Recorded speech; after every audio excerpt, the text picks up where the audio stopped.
The text came 3 months before Hannah's wedding. My sister. My younger sister by 2 years, who'd always been the golden child, who'd always done everything right. And I was Marcus. The family disappointment who'd dropped out of law school after 1 semester. Marcus, I need to talk to you about the wedding, the text began. Professional. Clinical. Like she was firing an employee she'd never actually met. I was sitting in my chambers at the Ninth Circuit Court of Appeals, reviewing briefs for oral arguments scheduled the following week. The mahogany desk, the leather chair, the view of downtown San Francisco. None of it registered. I just stared at my phone. James's family is, well, they're important. His father is Judge Theodore Whitmore. Federal District Court. His mother sits on the boards of the Symphony and the Children's Hospital. This wedding is a significant social event. I could see where this was going. I'd seen it coming for years. I know this is difficult, but I think it's best if you don't attend. Mom and Dad agree. We can't risk you saying something inappropriate or, I don't know, showing up in one of those thrift store suits you wear. James's family is already concerned about our family's background. Our background. We grew up middle class in Sacramento. Dad was an accountant. Mom was a teacher. We weren't wealthy, but we weren't poor. We were comfortable. Normal. But Hannah had always wanted more. She'd gone to Stanford on scholarship, graduated summa cum laude, landed a position at a prestigious law firm in San Francisco. She'd clawed her way into rooms I'd never thought she'd reach. And she'd met James Whitmore III, associate at another firm, son of a federal judge, heir to old San Francisco money. I typed back, "Congratulations on your engagement. I understand. I hope you have a beautiful day." 3 minutes later, Mom called. "Marcus, honey, you know we love you." "I know, Mom. It's just, this is Hannah's day. And James's family.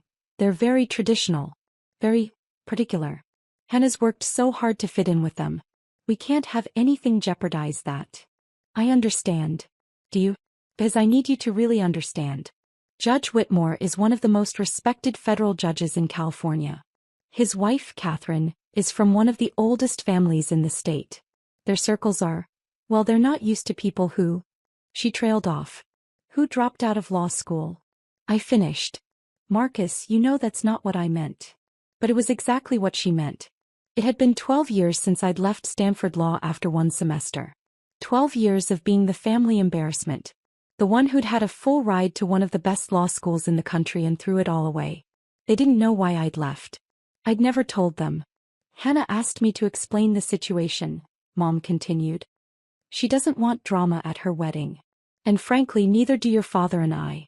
We've worked very hard to make a good impression on the Whitmore family. We can't have you there in some cheap suit talking about your freelance work or whatever it is you do." Freelance work. That's what I'd told them. Vague consulting. Document review.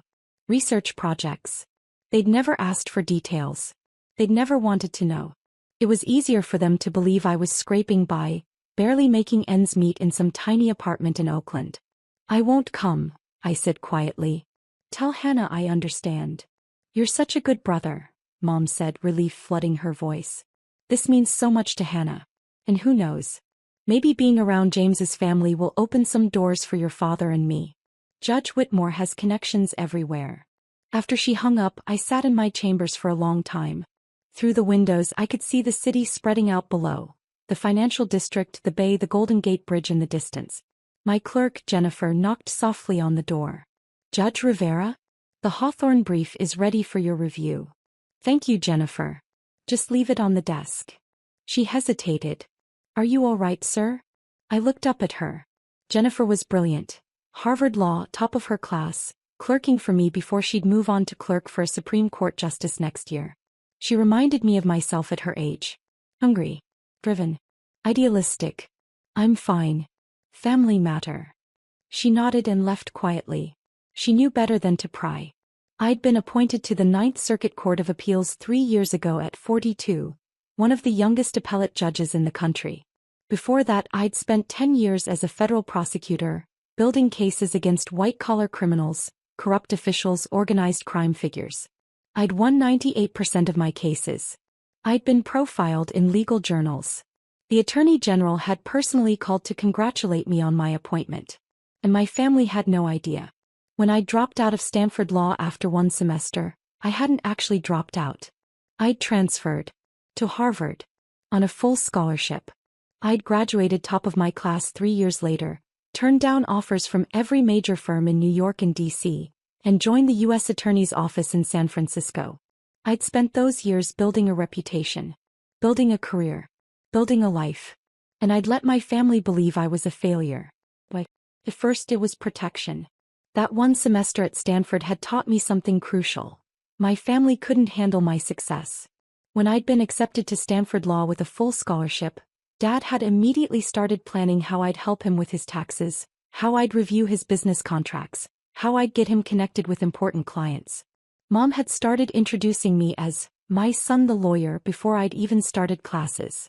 Hannah, still an undergrad at the time, had become cold and competitive, suddenly worried that I'd overshadow her achievements.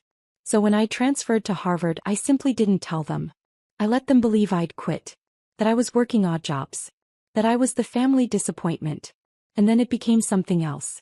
It became a test. Would they love me without the success?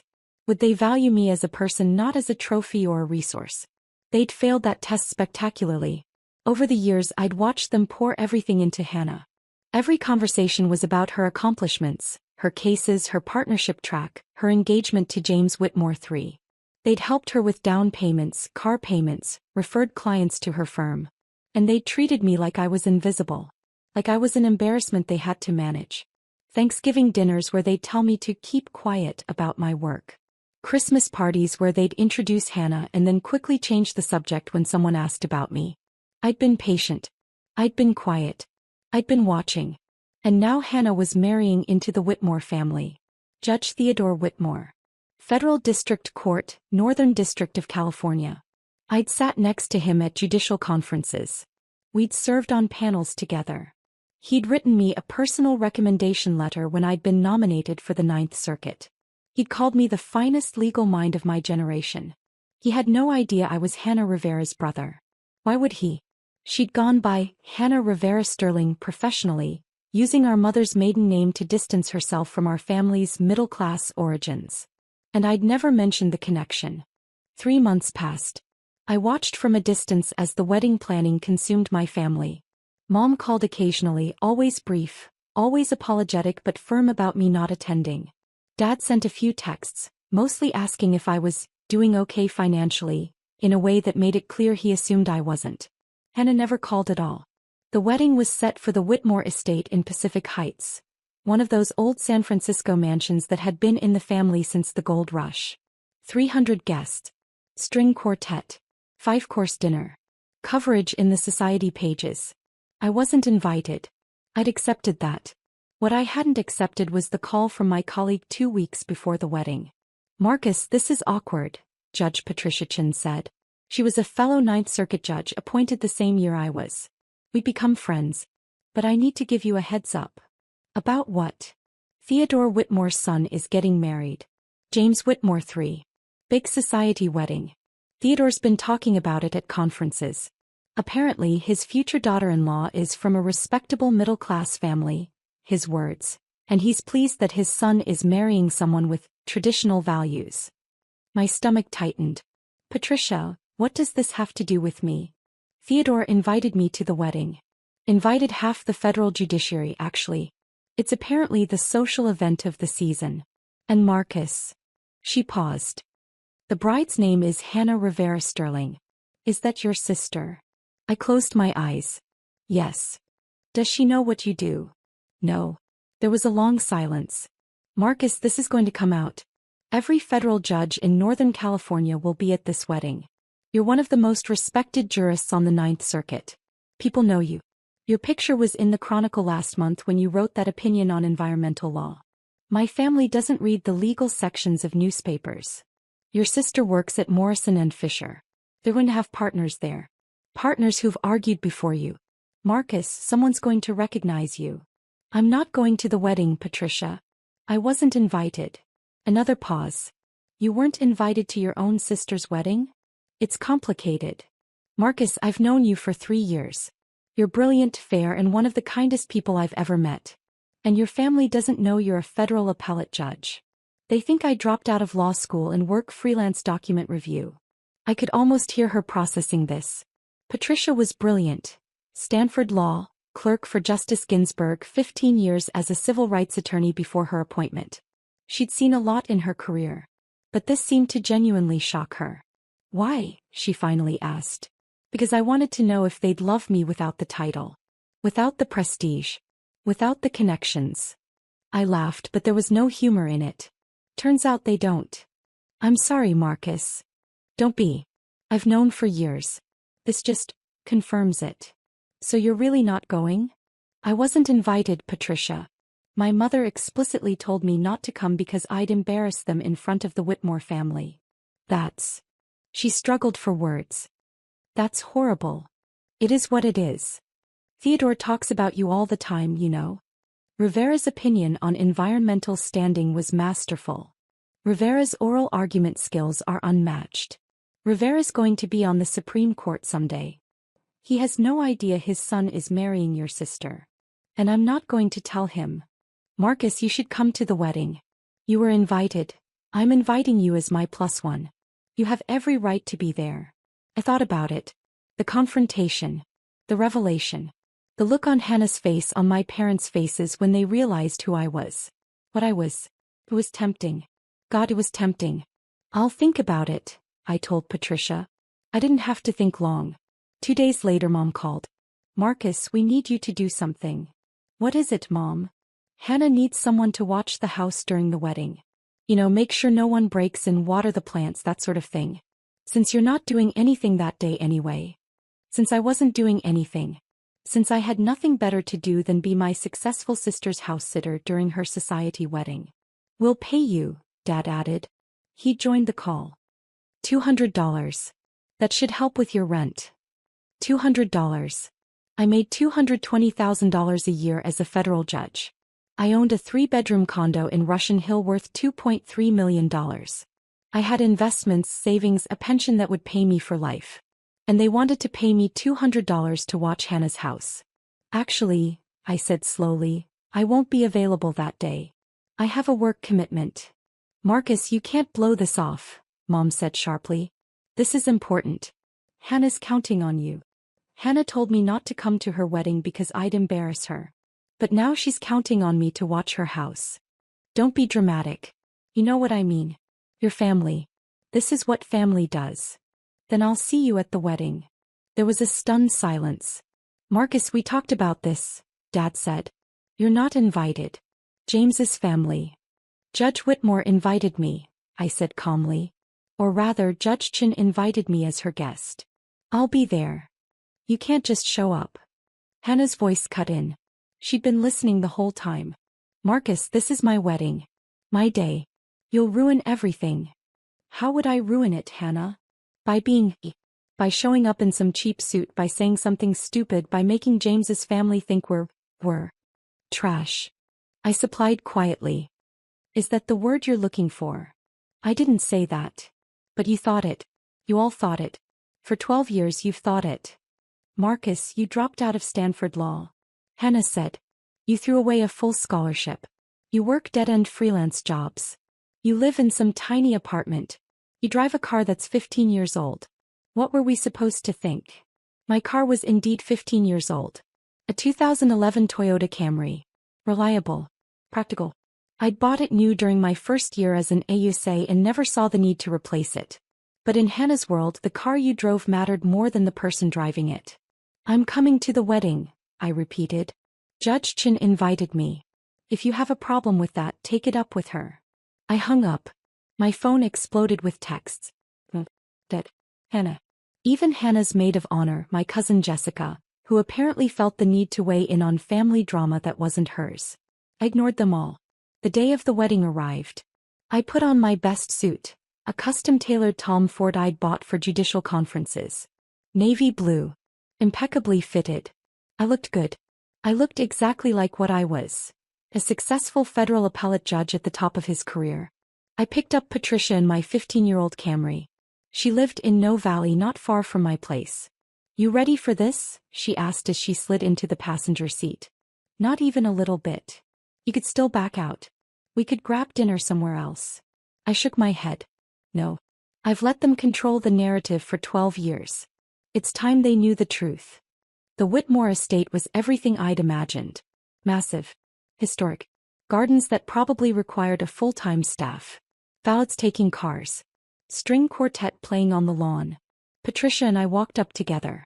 I could see the other judges arriving. Judge Morrison from the District Court, Judge Yamaguchi from the Ninth Circuit, even Judge Bradford who'd been on the bench for 30 years. They all knew me. They all greeted me warmly. Rivera. Didn't know you'd be here, Judge Morrison said, shaking my hand. Judge Chin was kind enough to invite me. Well, Theodore will be thrilled. He's been praising that environmental standing opinion you wrote for months. We moved through the receiving line. I could see Hannah in the distance, resplendent in white, greeting guests with James at her side. I could see my parents, dressed in formal wear that probably cost them more than they'd normally spend on clothes in a year, trying desperately to look like they belonged. They hadn't seen me yet. I stayed in the crowd, letting Patricia navigate us to our assigned table. Table 4. Right up front. Because we were sitting with the federal judges. Table 16 way in the back near the kitchen was where my parents were seated. With distant relatives and friends of friends. The filler guests. If they'd only known. The ceremony was beautiful. I'll give Hannah that. She'd always had exquisite taste. The venue, the flowers, the music. Everything was perfect. James looked proud. Judge Whitmore looked proud. My parents looked nervous, sitting in their distant seats, trying not to draw attention to themselves. And then came the reception. We were seated at our table when I saw Mom's face across the room. She'd spotted me. I watched the confusion, then the shock, then the absolute horror cross her features as she realized I was not only there, but seated at one of the best tables in the house. She whispered urgently to Dad. He turned. His expression mirrored hers. Hannah hadn't seen me yet. She was too busy greeting the important guests at the front tables. The partners from her firm. The politicians. The society figures. The people who mattered. Dinner was served. 5 courses, each more elaborate than the last. The judges at my table were good company. We talked about recent cases, upcoming arguments, changes in federal procedure. Rivera, your dissent in the Martinez case was masterful, Judge Yamaguchi said. Scalia-level precision. Thank you, Judge. Though I wish it had been the majority opinion. Give it time. Your reasoning will win out. It always does. I saw Hannah's head turn. She'd heard my name. She was scanning the room trying to locate me. Our eyes met across the reception hall. I watched her face go through several emotions in rapid succession. Confusion, recognition, disbelief, horror. She said something to James. He looked confused. She pointed at me, clearly agitated. James looked over, saw me sitting with the federal judges, and his confusion deepened. Then I saw him lean over and whisper something to his father. Judge Theodore Whitmore turned in his seat. He saw me. His face lit up with genuine pleasure. He stood. He walked across the reception hall toward our table. Hannah tried to stop him. I saw her grab his arm, saw her saying something urgent. He patted her hand absently and kept walking. Marcus Rivera, he said warmly as he approached. I didn't know you'd be here. This is wonderful. The entire reception had gone quiet. 300 people watching as one of the most powerful federal judges in California crossed the room to greet someone at table 4. I stood and shook his hand. Judge Whitmore. Thank you for having me. And congratulations. James is a lucky man. He is indeed. Hannah is remarkable. Sharp mind. Great instincts. He turned to the table. Have you all met Judge Rivera? Ninth Circuit. One of the finest legal minds I've encountered in 30 years on the bench. I could see my family's faces. Mom's mouth was open. Dad looked like he might be sick. Hannah had turned completely white. Actually, I said carefully, I should mention, Hannah is my sister. Theodore Whitmore stopped mid-sentence. He looked at me. Looked at Hannah. Looked back at me. Your sister? Hannah Rivera is your sister. Sir. Hannah Rivera Sterling, professionally. But yes. My younger sister. But. He was genuinely confused. She never mentioned. She talked about her family, but. He trailed off. Of course she'd never mention me. I was the embarrassment. The dropout. The failure she had to hide from her prestigious in-laws. It's complicated, I said quietly. Theodore's expression shifted. He was a smart man. A federal judge who'd spent 30 years reading between lines, spotting what wasn't said. He looked at Hannah, then at my parents in their distant table, then back at me. I see, he said slowly. And I could tell he did see. He saw exactly what had happened. Excuse me, I said. I should probably go speak with my family. I walked across the reception hall. Every eye was on me. 300 people watching the family drama unfold. I reached my parents' table. They were frozen, staring at me like I was a ghost. Mom. Dad. Marcus. Mom's voice was barely a whisper. What? How? You said you were a federal judge. Ninth Circuit Court of Appeals. I was appointed 3 years ago. But you dropped out of law school. I transferred to Harvard. Graduated top of my class. Spent 10 years as a federal prosecutor. Then I was appointed to the appellate court. Dad's face was red. Angry? Embarrassed? I couldn't tell. And you never told us? I did tell you.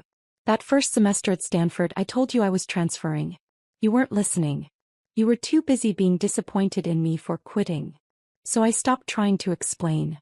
That was 12 years ago. Yes. 12 years of being treated like I was worthless. 12 years of being the family embarrassment. 12 years of watching you pour everything into Hannah while treating me like I didn't exist.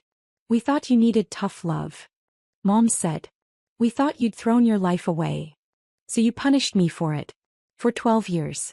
And you never once asked if there might be more to the story. You never once considered that maybe, just maybe, you didn't have all the facts. Hannah appeared at my shoulder. Her face was blotchy, her eyes wet. Marcus, please. Don't do this here. Don't ruin my wedding. I turned to look at her. My brilliant, ambitious, ruthless little sister. Ruin your wedding? Hannah, I was invited here by Judge Chin. I've been sitting with federal judges having perfectly pleasant conversations about case law and legal procedure. I'm not the one making a scene. You should have told me. You should have told us. Why? So you could use my connections? So you could brag about having a federal judge in the family? So you could leverage my position the same way you're leveraging James's family. She flinched like I'd slapped her. I wanted to know if you'd love me without the title, I said quietly. If you'd value me as a person, as your brother, without the prestige or the connections or the money. And you couldn't. You didn't. You've treated me like garbage for 12 years because you thought I was beneath you. We didn't, Mom started. You told me not to come to my sister's wedding because I'd embarrass you. You offered me $200 to watch Hannah's house like I was the hired help. You've spent 12 years making sure I knew exactly how little I mattered to you. If we'd known, Dad began. If you'd known I was successful, you would have treated me differently. I understand that. But don't you see? That's exactly the problem. Your love, your respect, your attention, it's all conditional. It's all based on what I can do for you, what status I can bring to the family, what doors I can open. Theodore Whitmore had followed me. He stood a few feet away watching. His face was grave. James, he called to his son. Come here, please. James hurried over, confused and worried. Son, did you know Hannah's brother was Judge Marcus Rivera? Ninth Circuit Court of Appeals. James shook his head. She said her brother dropped out of law school. That he did freelance work. She seemed embarrassed to talk about him. Theodore nodded slowly. I see. He turned to Hannah. You were embarrassed by your brother? By one of the most respected federal appellate judges in the country? By a man I've personally called one of the finest legal minds of his generation. Hannah couldn't speak. She just stood there, tears running down her face. Judge Whitmore, I said quietly, this is between me and my family. I apologize for disrupting your son's wedding. Marcus, may I call you Marcus? Judge Rivera seems too formal for family occasions. I nodded. Marcus, you've disrupted nothing. You were invited here by Judge Chin. You've been a perfect guest. Your family, however. He looked at my parents, at Hannah. Your family has some explaining to do. He gestured to one of the staff. Please escort Mr. and Mrs. Rivera and their daughter to the library. I think we need to have a conversation. Theodore, we don't need to, Hannah started. We do, he said firmly. James's wedding day or not, we absolutely do need to have this conversation. Because the woman my son is marrying just told me that her brother, a federal appellate judge, dropped out of law school and was too much of an embarrassment to invite to her wedding. We moved to the library. Theodore, his wife Catherine, James, Hannah, my parents, me. Patricia had followed at a discreet distance, positioned to intervene if needed. Theodore closed the doors. Someone explain this to me. Because right now, it looks like Hannah deliberately misrepresented her family situation to my son. And that's a problem. I didn't lie. Hannah protested. I thought Marcus had dropped out. I thought he was. You thought wrong, I said. Because you never asked. None of you ever asked what actually happened. You let us believe, Mom started. I told you I was transferring. You chose not to believe me. You chose to see what you wanted to see, the disappointing son who'd thrown his life away. It fit your narrative better. It made Hannah look better by comparison. So you went with it. Catherine Whitmore spoke for the first time. Her voice was cold. Are you telling me that you've been treating your son, a federal appellate judge, like a failure for over a decade? Mom couldn't meet her eyes. And you, Catherine turned to Hannah, you were so embarrassed by your brother that you told my son he'd dropped out of law school? That he wasn't suitable to attend your wedding? Mrs. Whitmore, Hannah's voice broke. I didn't know. I really didn't know. Did you ask? Catherine's question was sharp. Did you ever, in 12 years, ask your brother what he was actually doing? Silence. I didn't think so. Catherine looked at her husband. Theodore, I think we need to reassess some things. Theodore nodded. He looked tired. Disappointed. James, I think you and Hannah need to have a serious conversation about honesty and family values. James looked shell-shocked. Dad, Not now, son. But soon. These are not the values we raised you with. And they're not the values I expect in my daughter-in-law. He turned to me.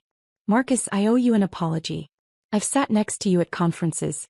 I've praised your work. I've considered you a friend and colleague. And I had no idea you were being treated this way by your own family. You didn't need to know, Judge Whitmore. This isn't your problem. It became my problem when my son married into this family.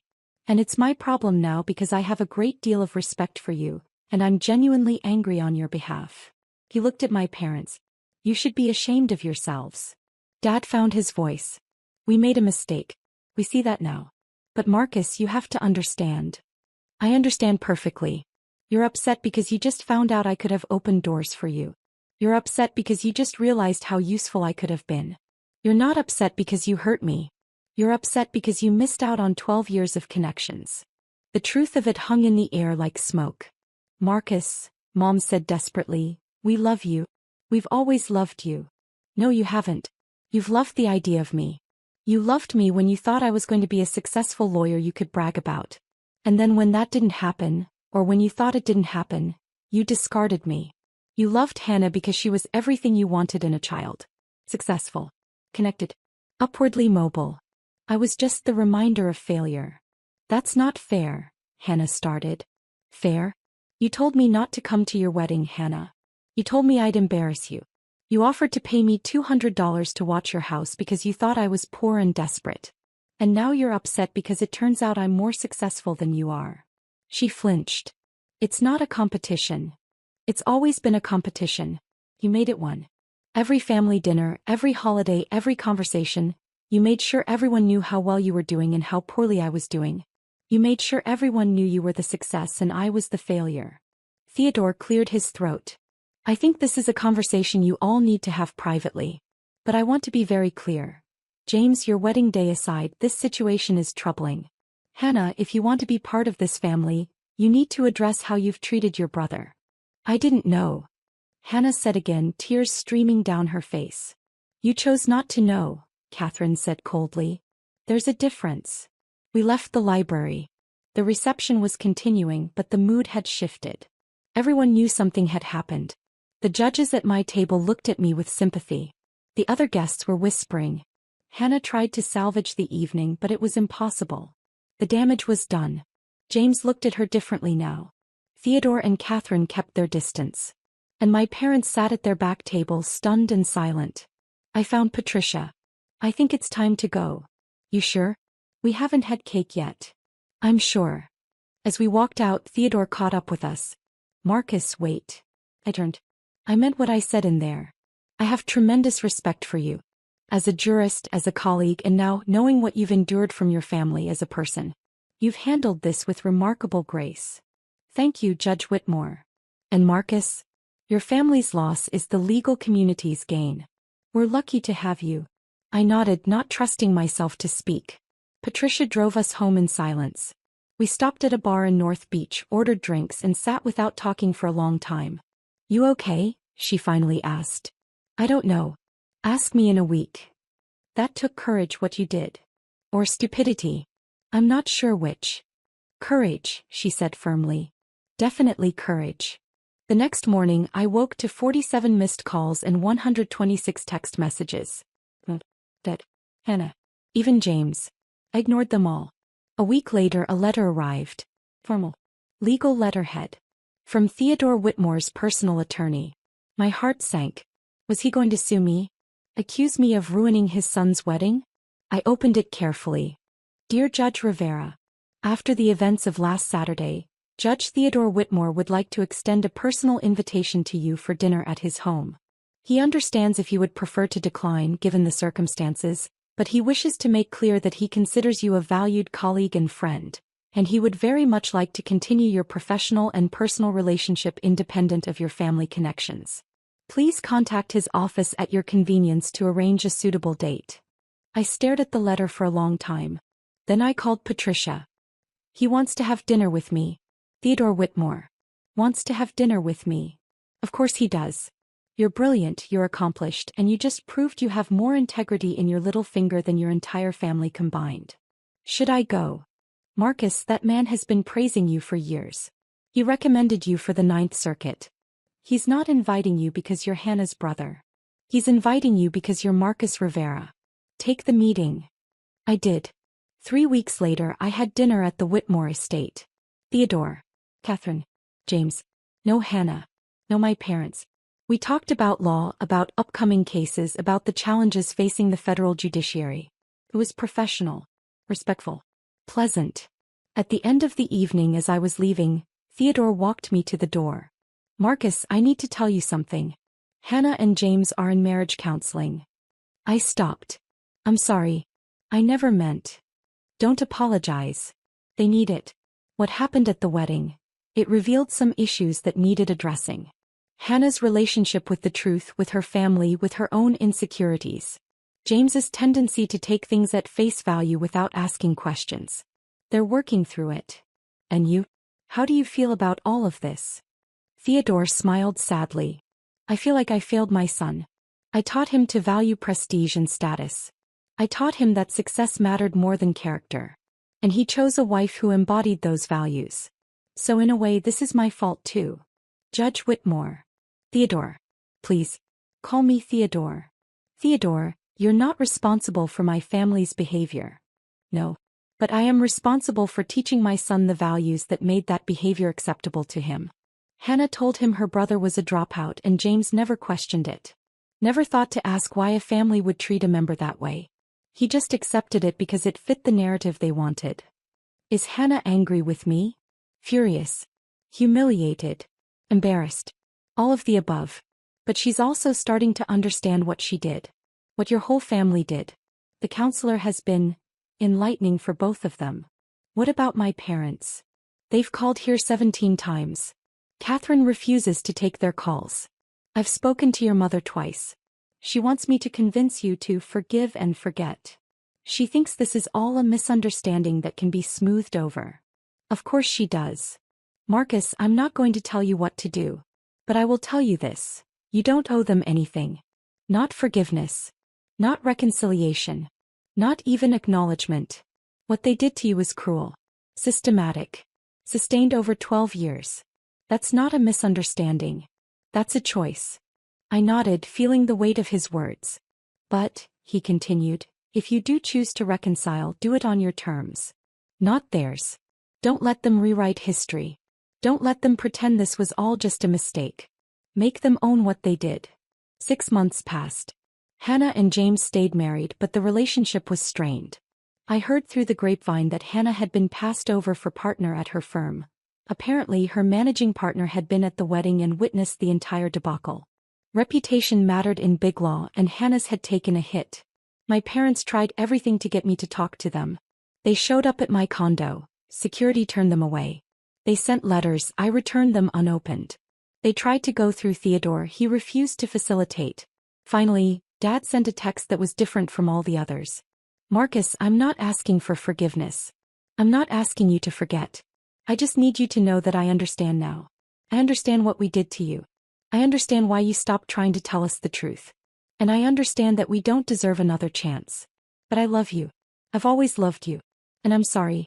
I'm so sorry. I read that text 20 times. Then I wrote back, I appreciate you saying that. But I need time. A lot of time. Maybe someday we can talk. But not today. His response was immediate. I understand. I'll be here whenever you're ready. I love you, son. It wasn't reconciliation. It wasn't forgiveness. But it was acknowledgement. And maybe someday it would be enough. A year after the wedding, I was nominated for the Supreme Court. Youngest nominee in 60 years. Theodore Whitmore wrote my recommendation letter. So did Patricia Chin. So did every judge I'd ever worked with. The confirmation hearings were brutal, but I was confirmed by a substantial majority. My parents watched it on C-SPAN.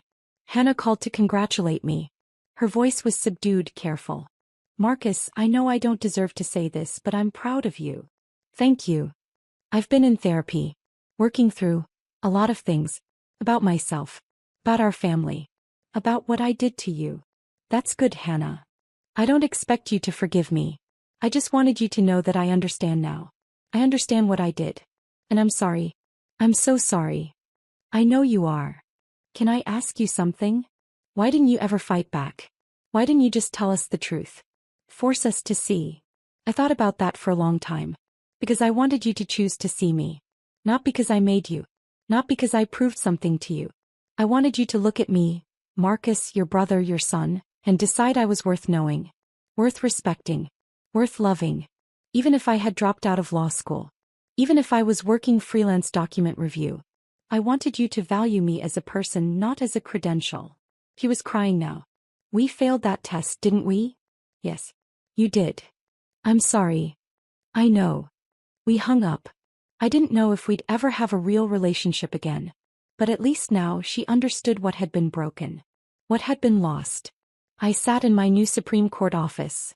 Larger than my Ninth Circuit chambers with a better view, more history, more weight. I thought about that terrified 22-year-old who'd left Stanford Law after one semester because his family's expectations were suffocating him. That kid had made the right choice.